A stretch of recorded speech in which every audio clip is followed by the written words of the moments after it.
over 600,000 people go missing in the United States each year. Tens of thousands remain mysteriously missing. Hello, you guys. Welcome back to Mysteriously Missing. I'm Justine. And I'm Karen. Today's episode, we're going to be talking about Ashanti Conde, and she also goes by Shanti, and she has been missing since February 22nd of 2018. This episode retraces Ashanti's last known activities in the Vancouver, Washington area, which is about 10 miles north of Portland, Oregon. Now, Ashanti was last seen riding in a vehicle with Michael Conley on February 22nd of 2018. The vehicle was found in Skamania, Washington, and it was off the road, stuck in a deep snow with a flat tire. Michael Conley's remains were later recovered near the vehicle. Ashanti was nowhere near the scene, and she has never been heard from again. Yeah, and the vehicle was found in Skamania County, Washington, and Ashanti is described as a good-hearted person.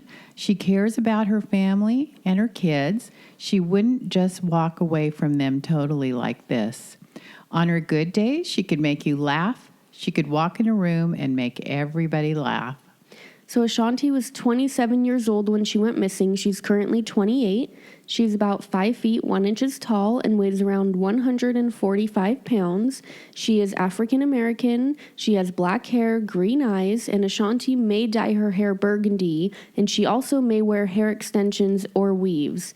Now, Ashanti has a few different tattoos. She has the names Lola and Viviana on her arm, and then she also has the phrase "F you, pay me" on her lower back.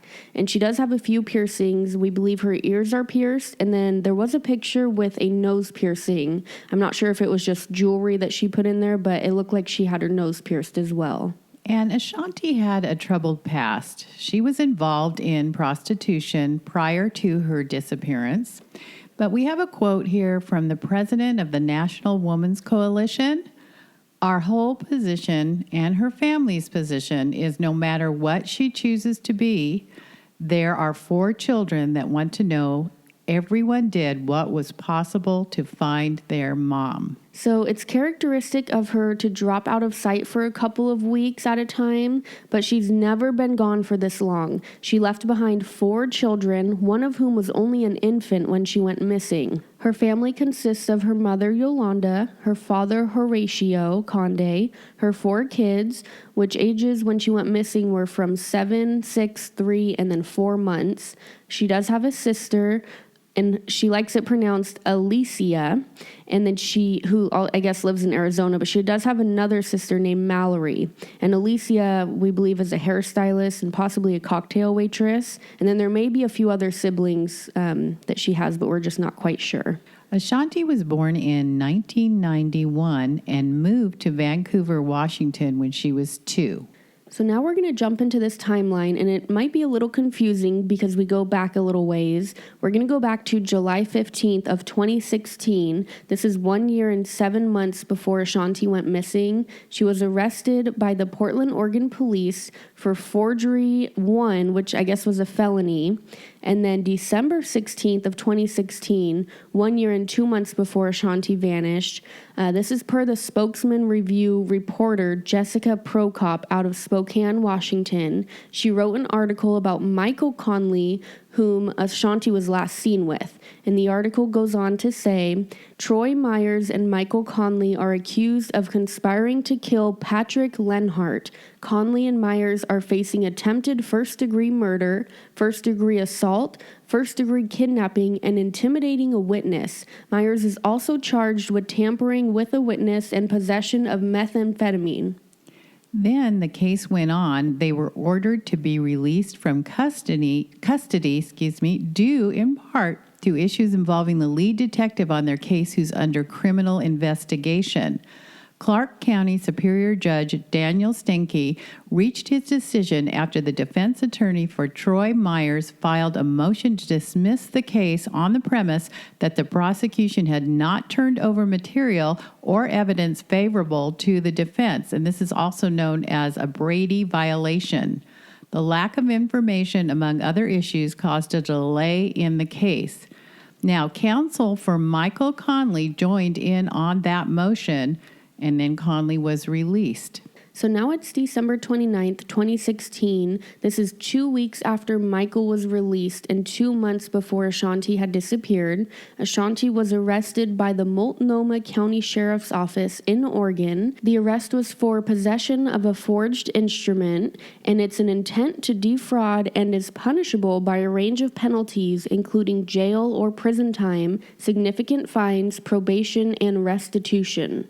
So February 19th, 2018, a Monday, 3 days before she went missing, Ashanti's father spotted her around 9 p.m. near a Sherry's restaurant.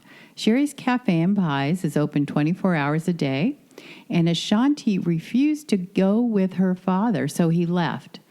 Ashanti didn't have a car or a cell phone, and they suspected she was there because she has friends and acquaintances who stay at the nearby Motel 6 near Mill Plain Boulevard and Northeast Chocolav Drive. So now February 22nd, 2018, it's a Thursday, Ashanti was last seen in a silver 2002 Cadillac Seville with Michael Conley. They were leaving a brush prairie home in Vancouver, Washington, which is about 10 miles north of where her father had asked her to get in the car.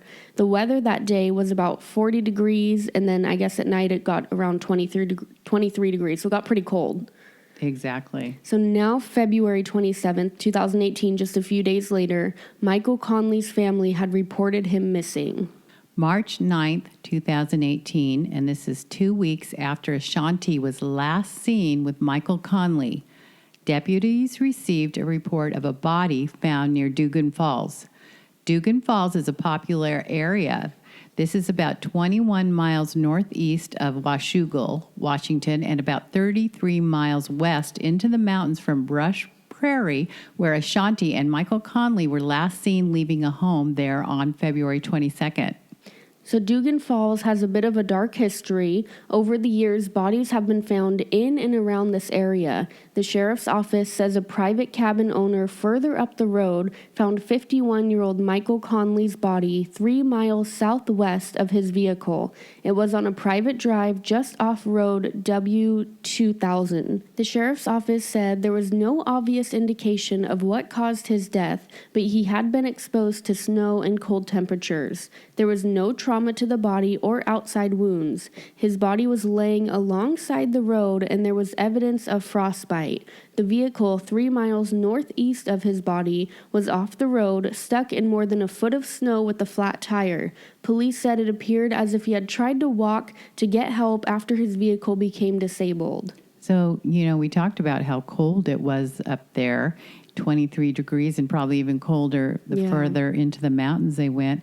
But also, here he is. He's out there on the mountain road. What are they doing up there? Yeah, and then you get a flat tire. And then he tries to walk out because the car is northeast, so he's probably walking southwest back down towards where they came from. If you look at the map, it kind of goes down that way. Right. And they got exposed to the elements. But that's awfully quick. That's what I was going to say. It just seems like he could have gotten a little bit further, possibly. Right, or stayed in the car till daybreak, or... Yeah.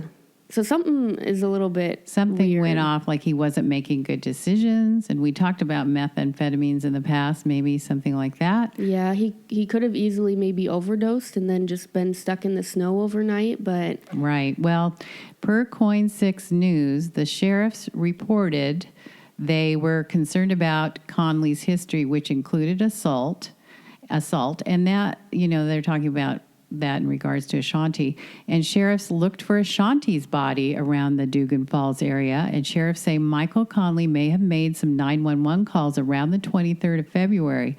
They stated there is a lot of country to cover in that area. Conley's body was taken to the Clark County Medical Examiner's Office for an autopsy and toxicology test. And Ashanti was not listed as missing at this time. So her folks didn't, she would disappear for periods of time and with her business and all that, being a prostitute, that, they just... It was kind of the normal with them, Right, so they didn't report her missing. And I think the only reason his family ended up reporting him missing was because his car was found, his car was gone. Right. Now, Conley's car had been reported stolen to the Clark County deputies on March 8th, but it was listed as missing on February 23rd or February 24th, according to investigators. So he didn't. Usually his family would see him with his car. Mm-hmm. The investigation into Conley's death is ongoing, and investigators don't believe Ashanti is connected to the death. Officers say Ashanti is not a suspect in any criminal investigation. Now, on March 11th, 2018, 3 weeks after her father had seen her at the Sherry's restaurant walking, Ashanti's mother did report her missing. And here's a little audio clip of Ashanti's mom and explaining about her and her life with Ashanti. I want my baby home. I want her to know that,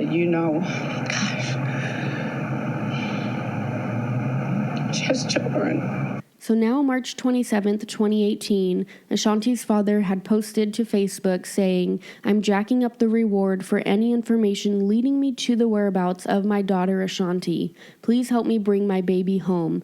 Yoko Yo wants her mommy home." And we believe Yoko Yo is possibly one of Ashanti's kids, or maybe the infant. The infant. Yeah. Yeah, it sounds like.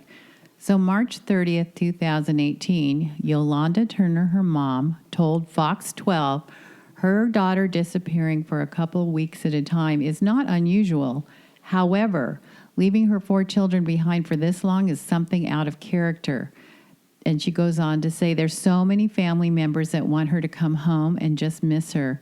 Just come home to your kids. Your kids need you. No kid should be without a parent if they don't need to be. Her mom confirmed they're worried about her disappearance because Ashanti has been involved in prostitution. And here's an audio clip again of her mom. We just want her to be okay. We want closure. We want our family to know that if there is something going on, we care about you. You don't have to be afraid to come home. Whatever has happened, you have family. So now, April 2nd, 2018, this was reported by the Columbian News. Michelle Bart, president of the National Women's Coalition Against Violence and Exploitation, whose group typically works on missing children's cases, decided to help in Ashanti's case. Michelle stated searchers have checked jails and hospitals, and there's scarce information on what happened beyond when she was last seen. Michelle went on to say she has a colorful set of friends and she has been known to frequent 82nd Avenue in Portland. Our whole position, and Yolanda's and her family, is no matter what she chooses to be in, there are 4 children that want to know everyone did what is possible to find her. Michelle said her family deserves as much help as any other, and her kids need to grow up knowing the community and authorities care enough to try. It makes it a tricky situation, but this family and 4 little children deserve to know where their mom is, she said. She has family and she needs to come home. The family and investigators are encouraging anyone with useful information about Ashanti's whereabouts to contact the Vancouver Police or email Detective David Jensen. Then on June 21st, 2018, they did create a NamUs case, and that's the National Database for Missing Persons. And according to Ashanti's mom, there hasn't been any kind of leads or anything that's led us to her so far. We're all just kind of hoping for a happy ending to this. If nothing else, we're hoping for closure, if anything.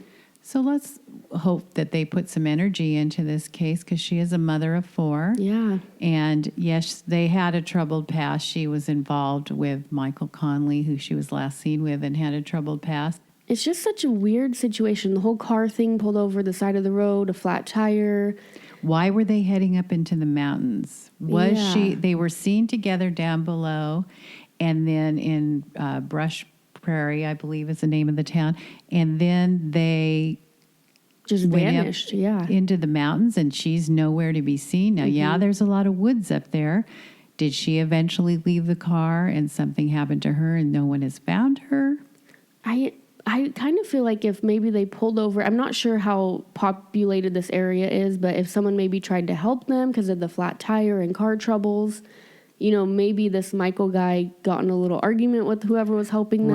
Right. Maybe they ended up giving a ride to Ashanti and not him. And if methamphetamines are involved, it could have escalate into something that turned out to be violent. Mm-hmm.